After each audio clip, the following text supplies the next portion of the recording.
Hello, everybody. My name is Abi Fuludu Abeke-Deremo, and I'm the founder of Never on My Watch Movement International. I am here to tell you all about what I envisage for the movement and to seek your support and collaboration towards achieving the goal for a better Africa and Nigeria that works for everyone. Most especially women, girls, and children.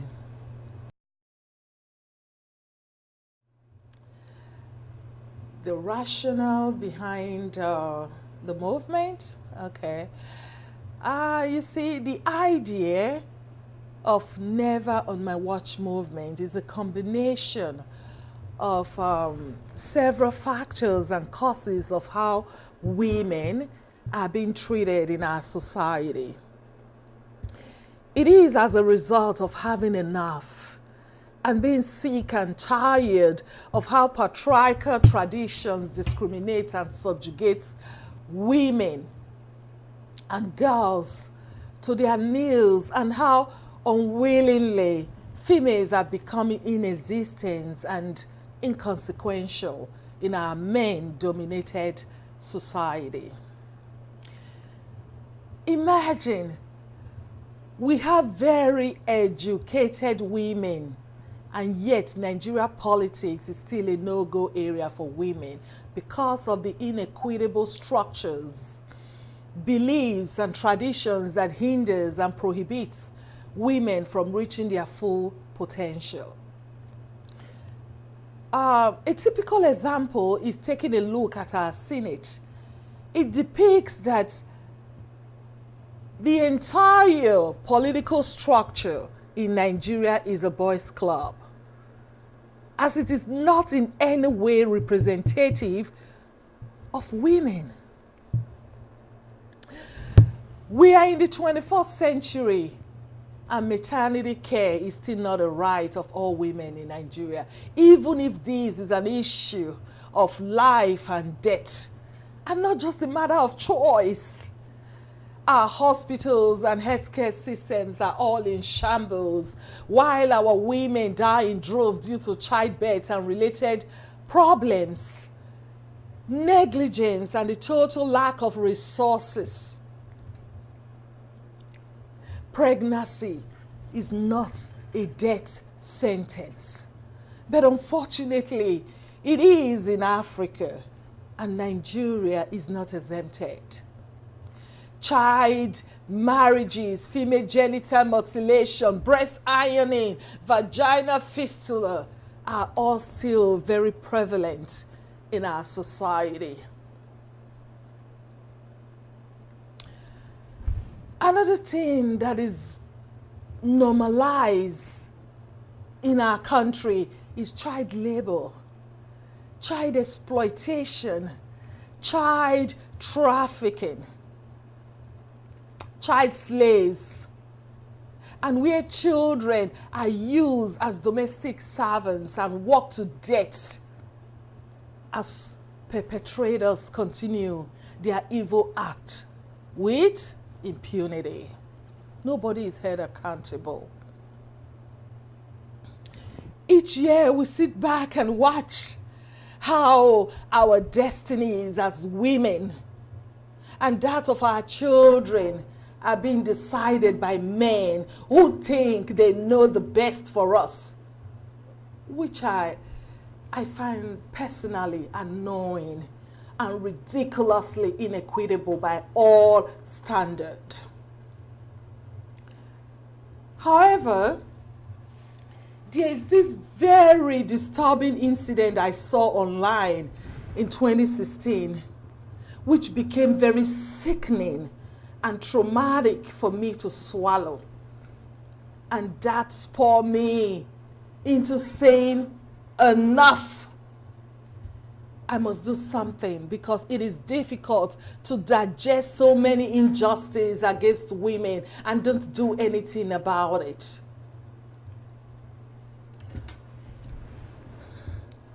You see, In 2016, there was an incident that happened in Cameroon about a woman called Monique Kouamed. I hope I pronounced the name well. Monique was pregnant with twin babies and allegedly facing hardship with little or no resources to front maternity bills. And there was no ambulance to take Monique to the hospital when she was in labor.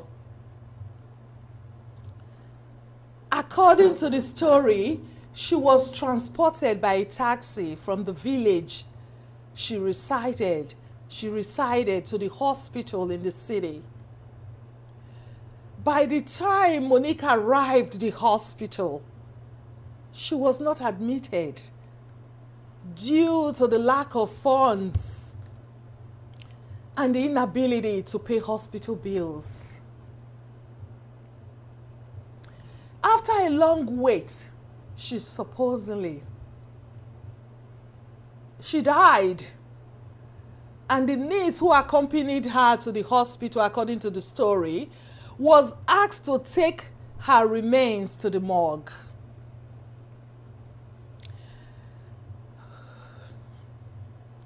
In tears and total confusion, they decided to publicly transport Monique to the morgue. There was no ambulance to do that. On getting to the morgue, the mortuary attendant said she could feel Monique's baby still moving in Monique's belly, and that they should quickly return her back to the hospital to see if a cesarean can be performed on her to at least save her twin babies' lives. Guess what? Monique was again transported to the hospital, who at this stage held their ground tightly to not admit Monique for a cesarean to save the baby's life, because family members had no money to pay for hospital expenses. In great despair and desperation, I can just imagine Monique's niece decided to get a razor blade and decided to openly perform a cesarean on her auntie's body outside the hospital as spectators watch in horror. Yeah. This barbarically wicked act of not helping a woman in labor, to the extent she died miserably due to poverty, is not just peculiar to Cameroon alone, but a commonality in Africa as a whole, and Nigeria is not an exception. So the Not on My Watch movement came about as a combination of women oppression and to spur women both home and abroad to action.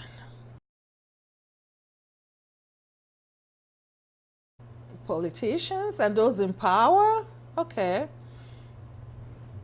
Yes, I did speak to power with Wake Up Africa talk show, and I still do till date. There is always a need, unfortunately, to talk to power in Africa and Nigeria per se. However, talking alone will not solutionize problems. So I have decided to stop talking and then do something about my dislikes of government's modus operandi. Yes. By doing something that will help change how women, girls, and children are being treated in our society, and to put an end to the way women are being abused and beaten blue black with impunity. You see, As citizens, we demand responsibility from our leaders for basic things of life, which is our right. And then when they are not forthcoming with solutions, we criticize them and then we speak to power. Yeah. However, most of our politicians and those who run the affairs of our countries are Western educated and trained. So it is not the awareness of how a country is supposed to be developed they lack. Because some of them have lived in this part of the world or traveled to this part of the world exhaustively, which now make you wonder where the lack of responsible leadership and the lack of infrastructural development we see everywhere in Africa is coming from. Again, corruption, as we all know, is a cancer eating the fabrics of our society. Nonetheless, corruption is everywhere and even worse in the so-called West. Oh yes, it is the packaging and how it is done that differs, because they have a system that works and legislations that hold people accountable.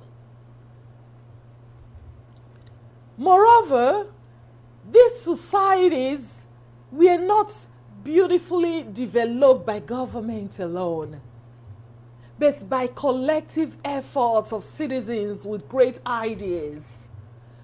So, if flogging on government incompetencies is not helping to change things, therefore, it is time to come up with great initiative to support development and then get government to fund programs that would benefit citizens just the way it is done here. Like Canada, for example. The government does not construct everything. People come with great ideas and then present it to the government to fund for the benefit of its citizens. People like us, who are Western trained professionals from Africa, who understands both worlds and how culturally competent, we understand both worlds and we are culturally competent on how to bring betterment to friction. Yes. Great ideas, programs, and initiatives to support government nation building is what we need now and not the blame game. We must stop assuming or expecting that government know everything, because they don't. They need the support of their people to perform better. So, not on my watch, seek to facilitate government with suggestions and render our expertise, while government will in turn facilitate us with the necessary resources to help build structures that will work for everyone, especially women and children. What do I intend to achieve? Oh, a lot. Firstly, my objective is to bring African Black women together, both home and in the diaspora, to spur action against women oppression in our various countries, states, and cities. I intend to achieve change in legislatures and bias laws that discriminate against women, children, and girls from living to their full potential and from being a full member of the society. Also, I seek to enact laws that protect women, children and girls from all forms of oppression and bringing the perpetrators of such oppression to justice. I also seek to work on various programs that will curb or end maternal mortality by 80% by the year 2035 and create programs channeled towards healing for women, children, and girls who have gone through trauma, abuse, and affected by barbaric cultures and traditions. Yes. Also, we'll be providing safe haven for women and children fleeing violence by providing shelters and putting in of protective mechanisms in place to foster empowerment, trainings, and healings.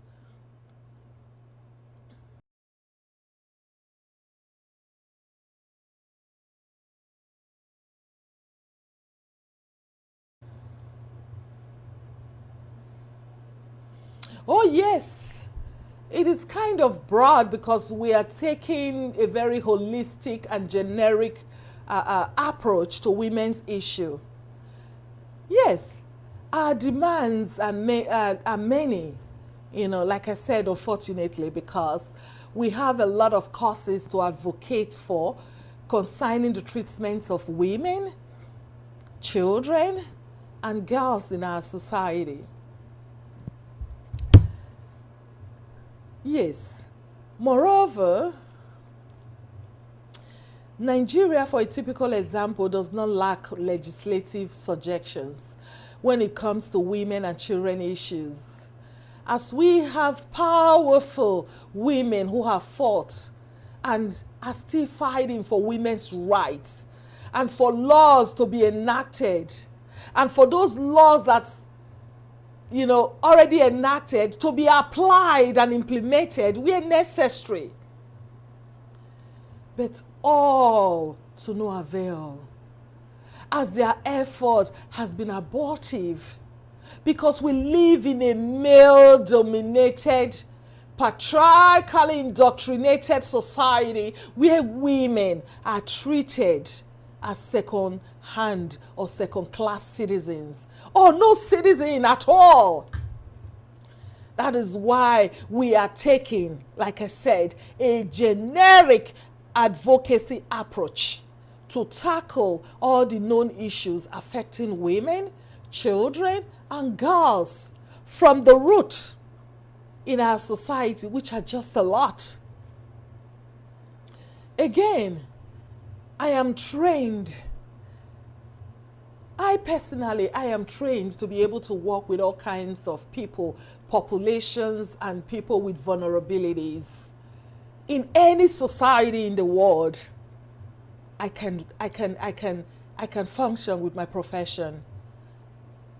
I can decide to open an agency to fight against domestic abuse alone, or focus on psychotherapy, healing, or female genital mutilation, child exploitation, youth empowerment initiatives, just name it. But that will not solve the root problems.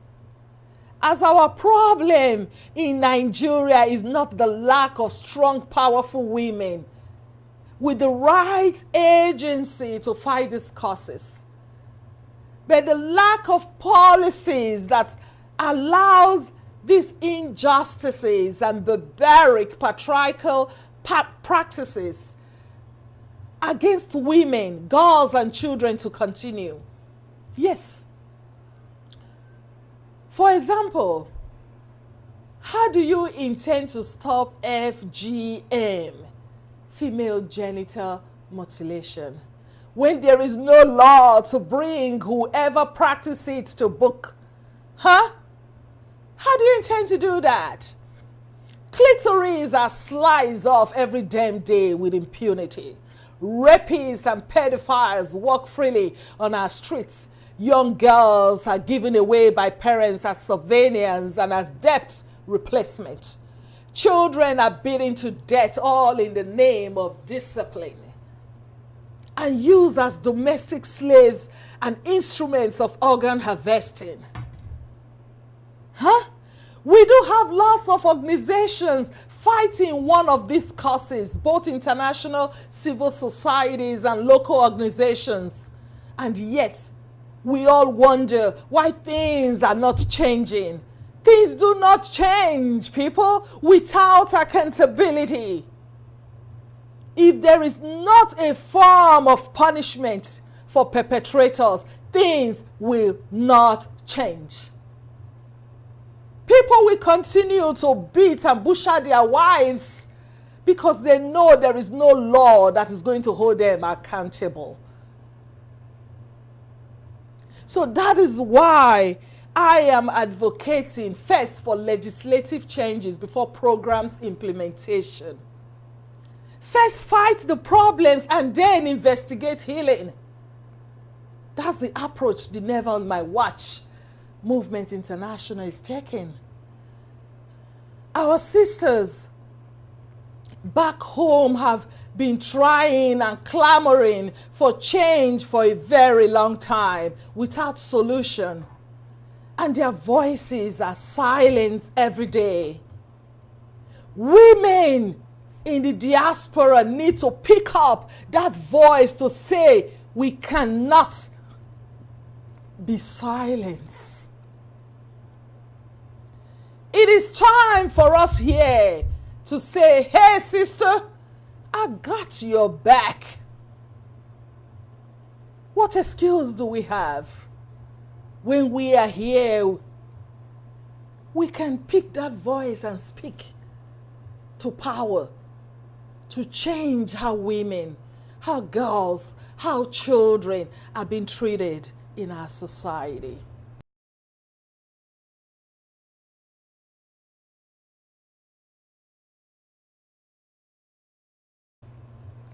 How do I intend, oh my God, to achieve those aims? Yes, first and foremost, this movement is a clamor for change, to be spearheaded by women, for women, with women, and for an Africa called woman. Oh yes, there's going to be a future in Africa called woman. Yes.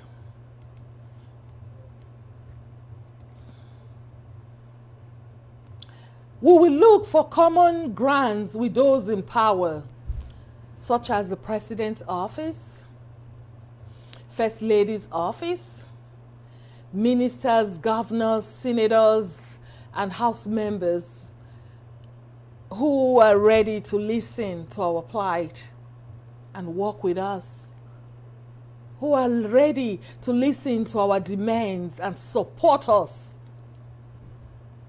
We will seek collaborators from female activists, media houses, social media to shine light on our mission and vision. Also, we will seek support from popular and famous figures to support us and good-hearted business people and philanthropists of our society who can help speak to government on our behalf for change. Women issue is no longer the singular prerogative of one organization or person alone, but a wide outcry and clamor to unite and bring together African women voices for change. Therefore, we will mobilize ourselves in the diaspora to speak up and protest. It is time to name and shame how our system perceive and treats women, girls, and children. It is time for African women to speak up in unison worldwide about women oppression in Africa and the progress we envisage to see and achieve with this. It is time to put pressure on our leaders to listen and create an inclusive government and equitable space for everyone, to enact laws and immediate implementation of existing laws that protects women, girls, and children. we will all work collaboratively to lobby, force, push government to listen, whether they like it or not. They will be compelled this time to listen to us, to listen to our heart's cry. If we all come together, we envisage for all African women and women in general to join this movement. Become coordinators and recruit other women in your various countries, states, cities, villages, and communities worldwide to also join the struggle. And a time would come when we shall stand as African women, Nigerian women, in every Nigeria consulate worldwide, every Ghanaian consulate worldwide, every Sierra Leone consulate worldwide, every African country embassy and consulate to say, enough. We want to be inclusive or else. Yes, the time has come. Yes, there is a lot I want other women to see in this, to support me with. This is our team as women, because our lives are all in our hands. Our future cannot be continually decided by men who think they know us more than we know ourselves. Giving us bread, 5,000 naira and rice every 4 years during electoral campaign to buy our vote is not going to grant free education for our children. Give us health care or resources for a dignified delivery, or create jobs for us, or accept us into politics to represent other women. No. And sitting and doing nothing to fight for our rights will not change laws that says a husband can rape his wife, beat his wife blue black with impunity. A man can marry a child as a pedophile and nothing or no one can say anything about it. A woman cannot inherit properties. Female genital mutilation can continue and no one is arrested. Children are used as domestic servants and worked to death, enslaved, trafficked, exploited and used for rituals, while we all sit as mothers and watch year after year, hoping things will change. But it's not changing, people. Women, the onus is on us to rise in unison, clamor for our rights and recognition in our society by letting our voices be heard like a thunder in Aso Rock, Abuja, and to the legislative tables of African Union in Addis Ababa, that we are sick and tired. We are tired of not being included fully into our society. We are tired of patriarchal subjugation, disrespect, and taken for granted. Women, please join the movement. Recruit other women in your area, in your cities, in your villages, in your states, in every nook and cranny of your communities. Become a coordinator, because together we will fight and win this battle. Sisters, welcome to Never on My Watch. This is a woman's place for changing all that is no longer acceptable.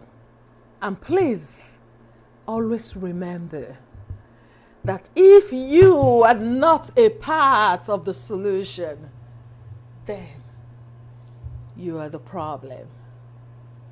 Peace.